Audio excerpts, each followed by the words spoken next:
From district to district, moving through the waters to Cayman Rank and Little Cayman. Your station, your voice. All things Cayman, one radio, many people. This is home. Radio Cayman in the Cayman Islands. For the Health of It, Radio Cayman's premier health show, brought to you by Healthcare Pharmacy and the Cayman Islands Civil Service Association. This is For the Health of It with Tara Bush. Hi, and welcome to For the Health of It. In the studio with me is Dr. Darlie Solomon from Christie Memorial Doctors Hospital, and we're going to be talking about men's cancer right after these messages from our sponsors. The Cayman Islands Civil Service Association would like to inform their members that the CICSA office, located upstairs the Hospital Road Plaza, is now staffed for your convenience. Office hours are Mondays 10 a.m. to 3 p.m. and Thursdays 1 to 4 p.m. For information and assistance, you can call 946-7330. You can also email CICSA@gov.ky. That's CICSA@gov.ky. CICSA, working hard to promote and protect the interests and welfare of its members. This is For the Health of It, Tara Bush.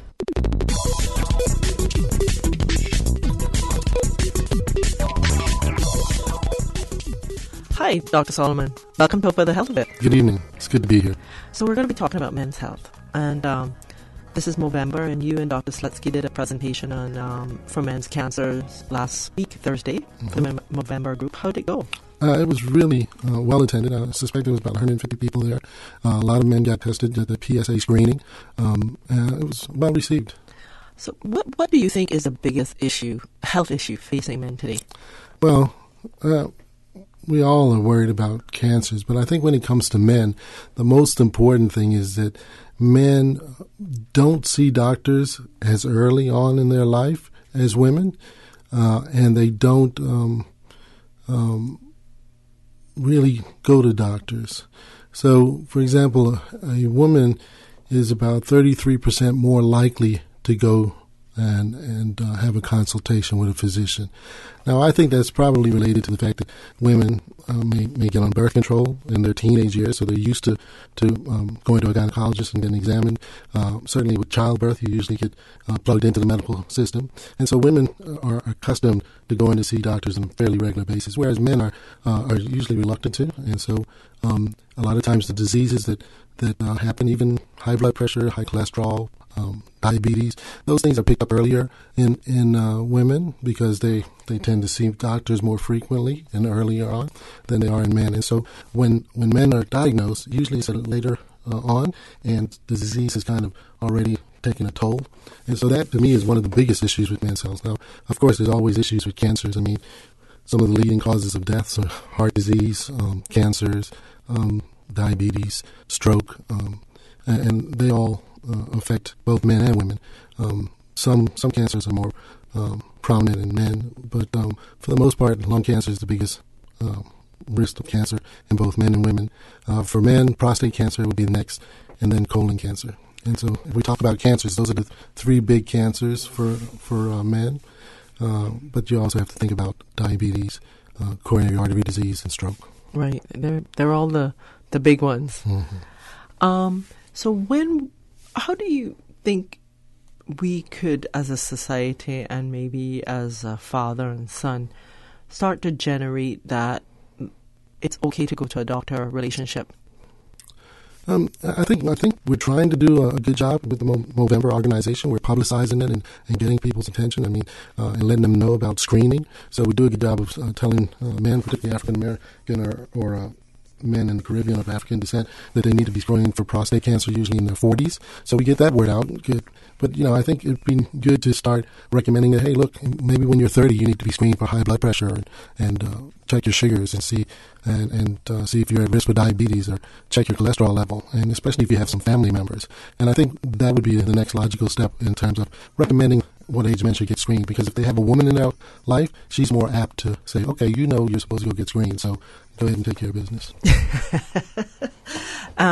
So when should you said at 40 they should be screened to get their PSA and prostate? Mm-hmm. Yeah, that checked, and then in their 30s go and get high blood pressure and their sugar.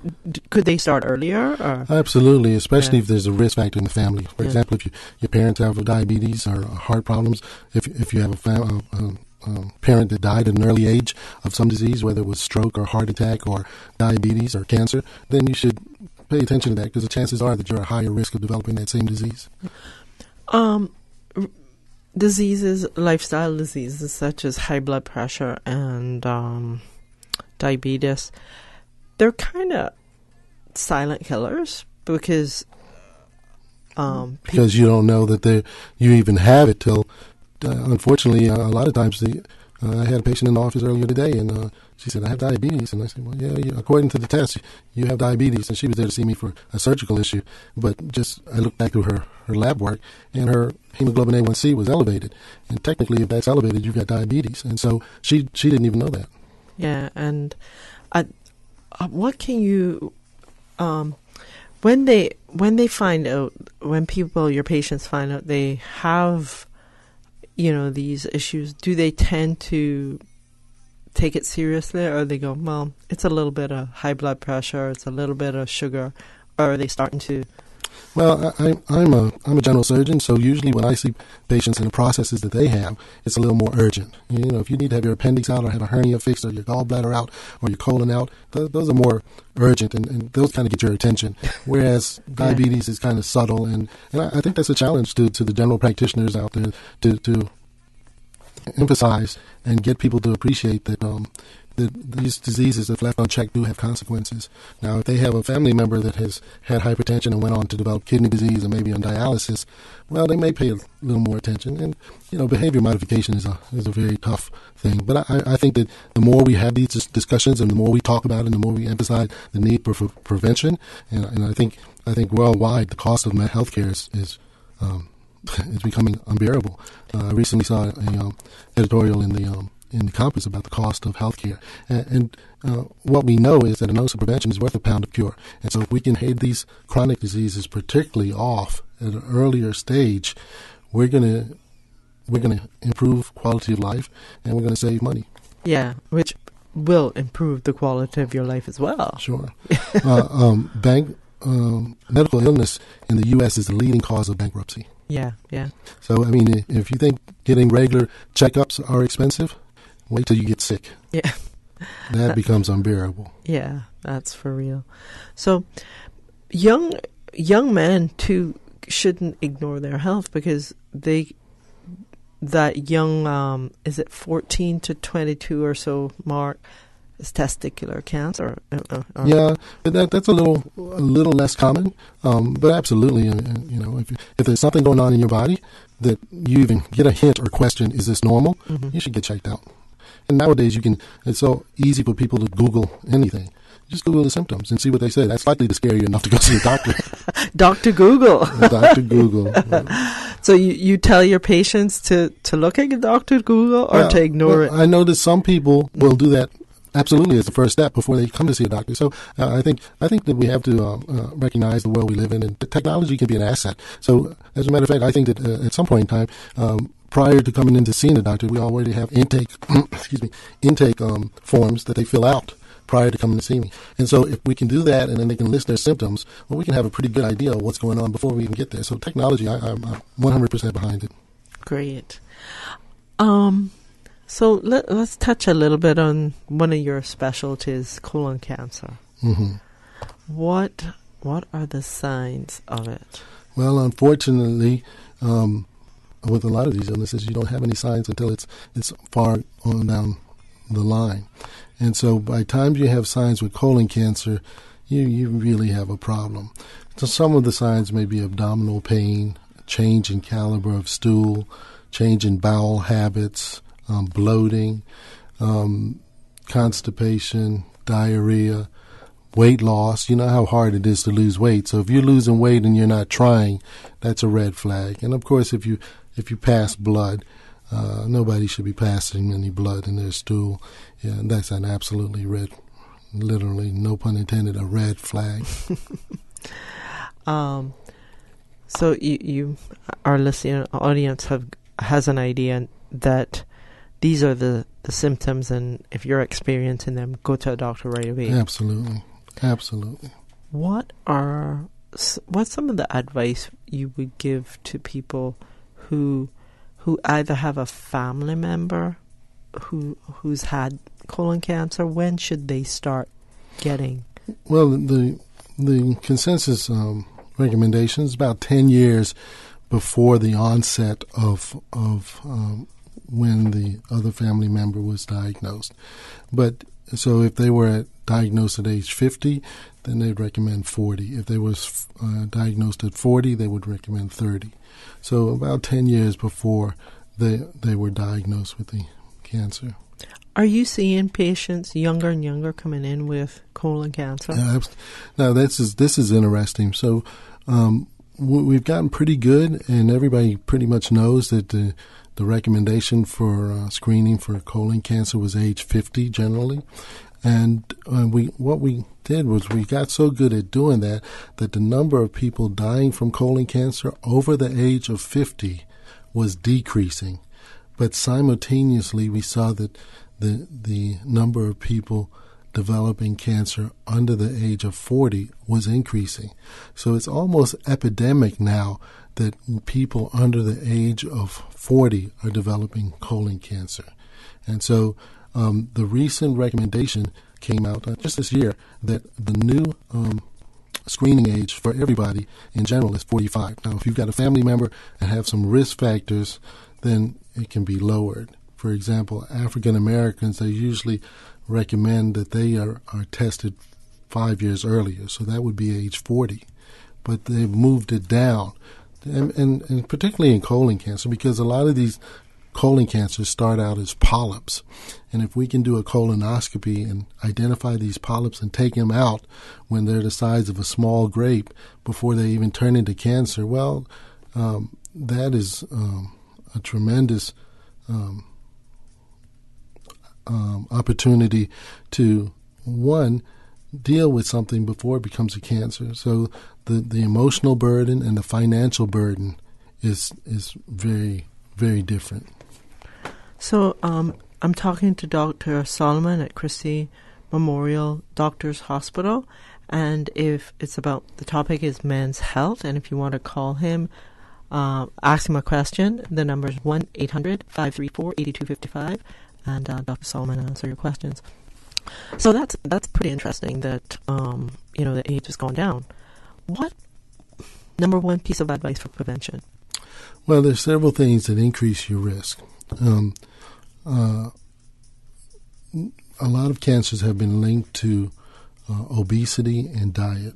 So diabetes increases your risk for cancer, particularly colon and prostate cancer. Obesity, a diet that's high in red meats and processed foods increase your risk, whereas a diet high in fiber decreases your risk. Smoking increases your risk. Alcohol consumption, the recommendation is more if you drink more than 2 glasses of alcoholic drinks per day. If you're a man, you're at higher risk. 1 alcoholic drink a day, if you're a woman, puts you at higher risk. So those are things that you can change. Roughly about 30% of cancers are related to diet and exercise. And if you're more active, you're physically fit, you're at a decreased risk for cancer.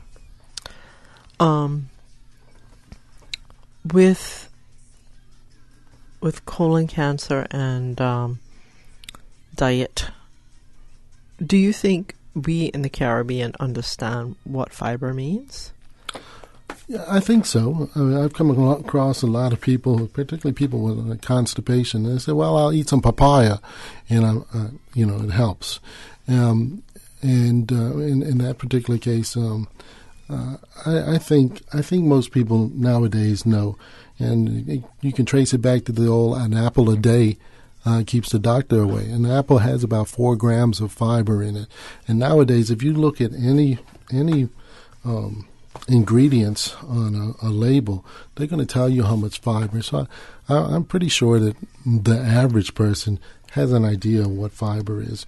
But basically, it's fruits and vegetables. Yeah. I was just wondering, why do you think African or men and women of African descent have a higher risk of cancer and diabetes and high blood pressure? Well, I probably win a Nobel Prize if I knew that answer.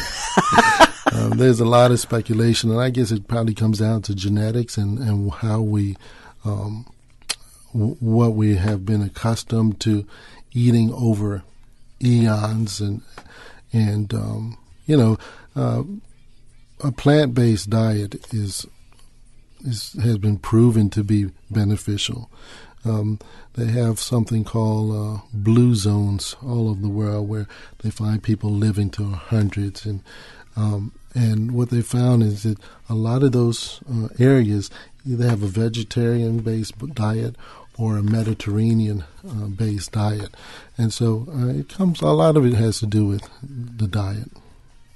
So, and a thing that gets me curious is a hot dog. Like a hot dog a week or one a week can really increase your risk of colon cancer, and I don't understand. Well, I hadn't heard that particular statistic, but I do know that processed foods do. And once again, it's probably diets, and probably there's some relationship with nitrites, which are used to preserve food. And they think that if they hang around in the colon, they have a chance to injure the DNA or affect the DNA, which is the building blocks of cells. And that once you introduce some missteps or problems with the DNA, that can translate into developing a cancer. Okay. What should men look for in prostate cancer? I know that it's not your strong suit, but generally. Again, a lot of times it doesn't present any problems.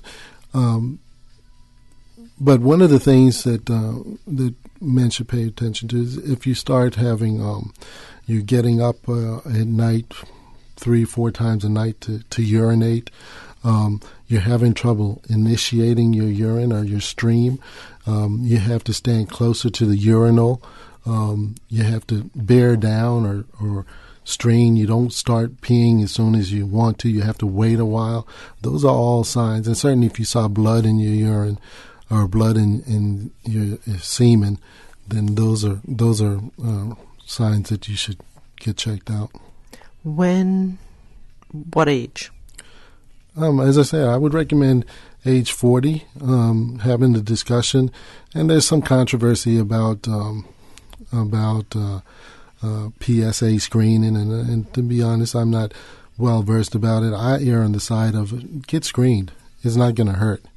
Now, if you're found to have cancer, then there's a lot of conversation that needs to be had. But the screening, I recommend the screening PSA and a digital rectal exam at age 40 from all men. Okay. And younger, if you've had family members, say 2 uncles or a brother, a son, or a father that has had prostate cancer, I would recommend getting started maybe even a little earlier.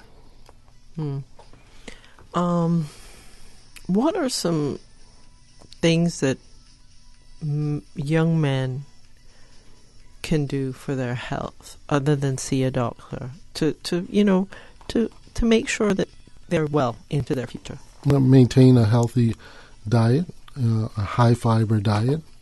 Mm-hmm. Don't eat as much red meat. If you're smoking, try to stop. If you're having trouble, get help trying to stop. Alcohol in moderation, and physical activity. Those are sound principles that may help you live a longer, healthier life.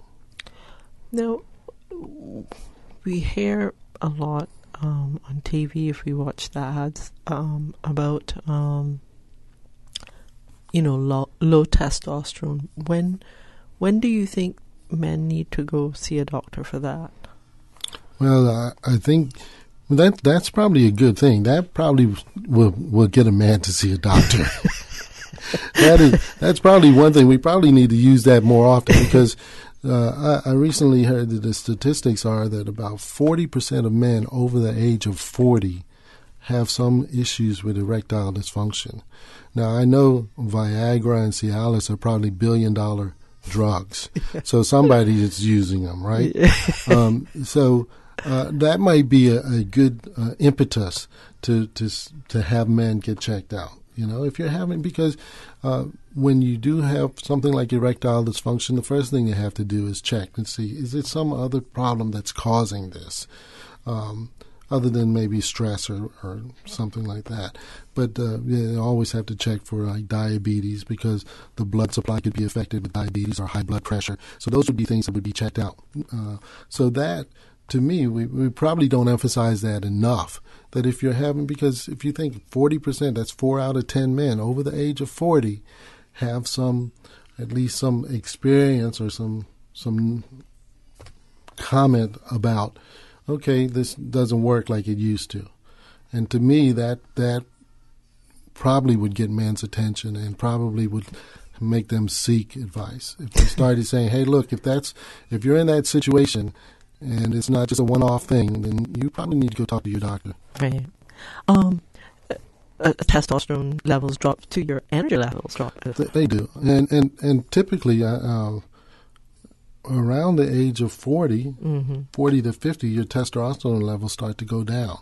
Now, I'm not well-versed enough to be recommending whether people need testosterone replacement or not, but I certainly wouldn't be taking a testosterone supplement without getting checked out, particularly if I was having some issue, right, like erectile dysfunction. I wouldn't just say, oh, okay, I'm going to go take this supplement. You need to get checked out and say, is there something else going on that may be responsible for this? Men go through a type of menopause. What's it called? I don't know.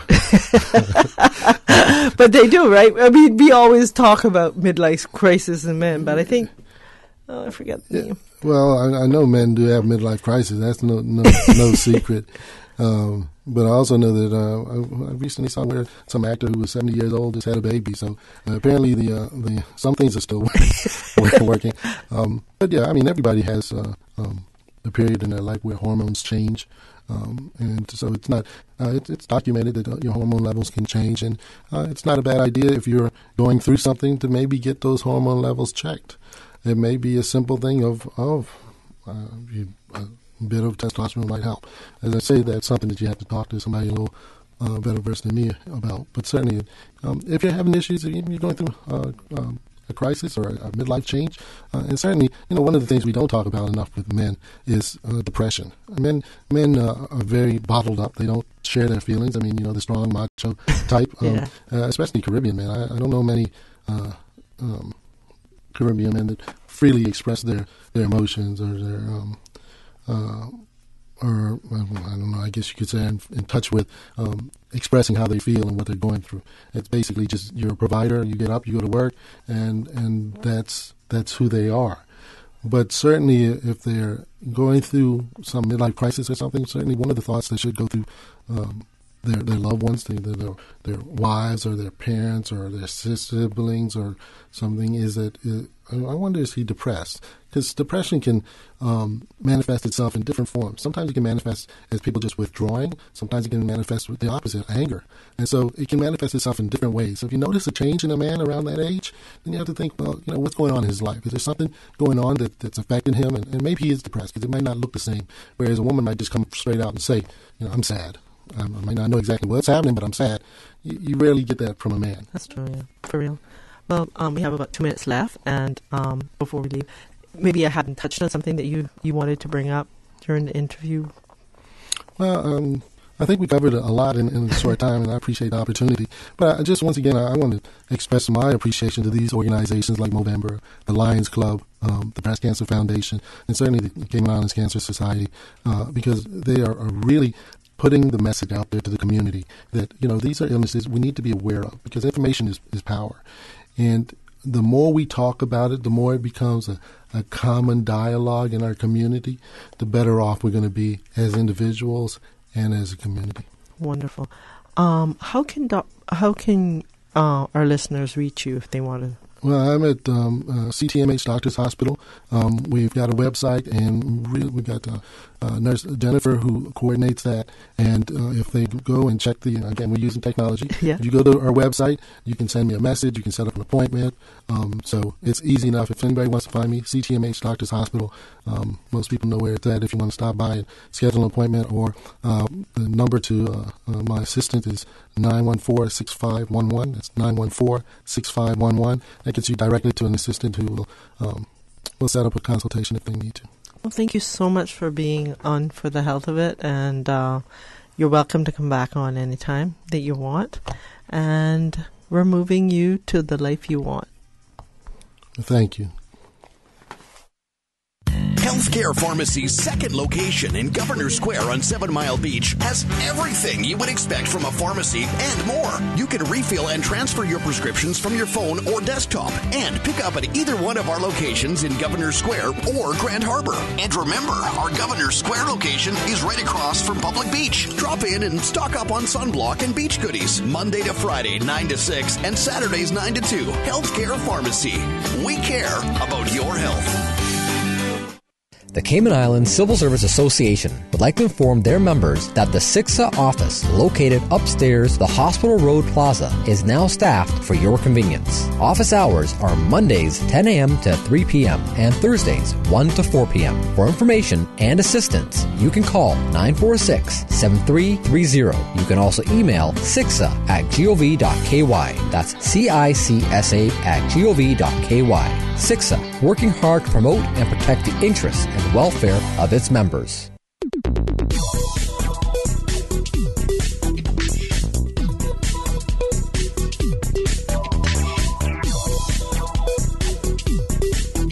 For the Health of It, Radio Cayman's premier health show was brought to you by Healthcare Pharmacy and the Cayman Islands Civil Service Association. This is For the Health of It with Tara Bush.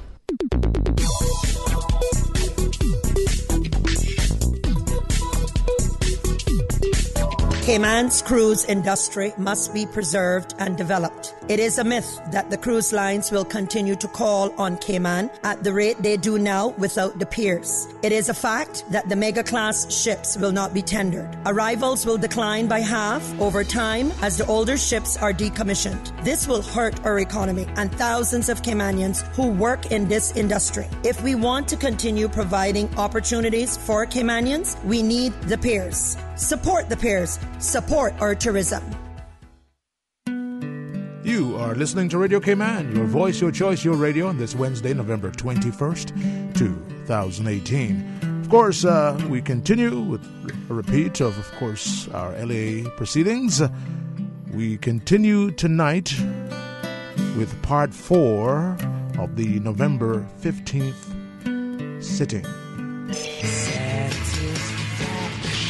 Satisfaction is guaranteed 24 hours a day, whether it's music or information. From Grand Cayman to Cayman Brac to Little Cayman, we've got you covered. You ever hear a thing like that? Radio Cayman in the Cayman Islands. Any other member wish to speak?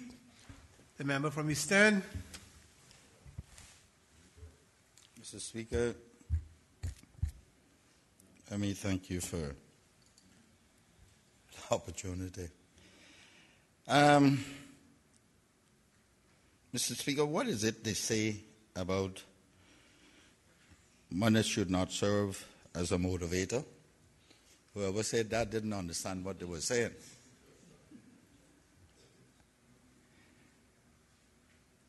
Obviously, if we apply it to oneself, we will understand what it means. Mr. Speaker, I have been in my former life, I implemented a system in my workplace. I was one of the drivers behind a performance incentive system.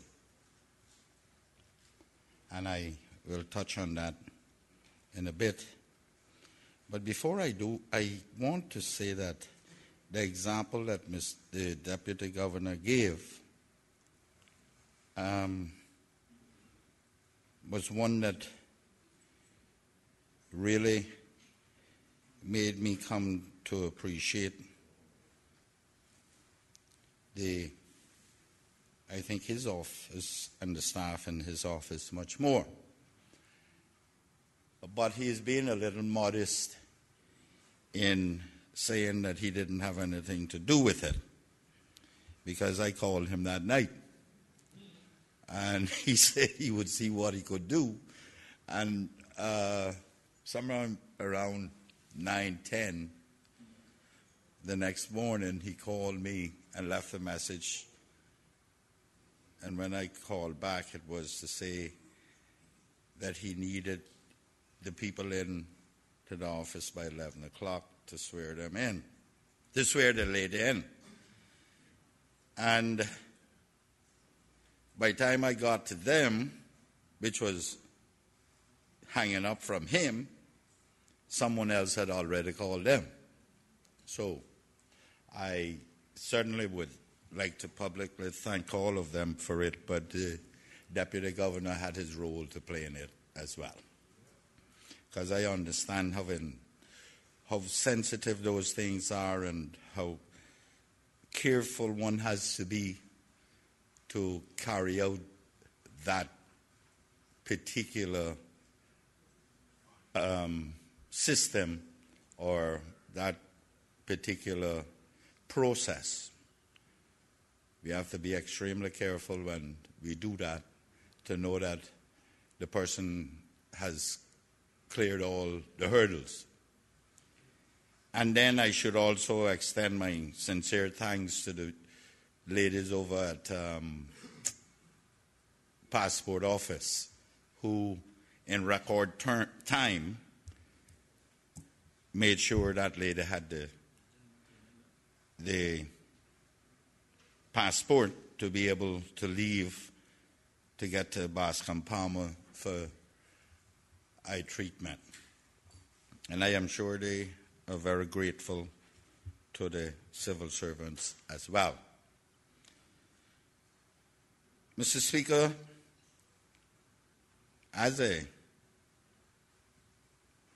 member of the government in 2005 to 2009, I had the privilege of serving as the Minister for Communication Works and Infrastructure.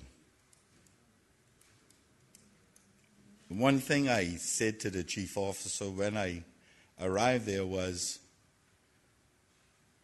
whether we like this or not, I wanted young Caymanians to work for me.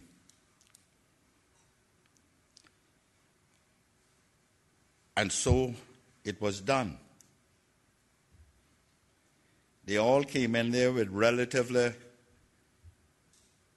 little experience after their first degree. And I told each of them that if they couldn't challenge me, then I didn't need them in the ministry. So they could leave at their pleasure. And I expected from them to tie light round their heads at night. There's one.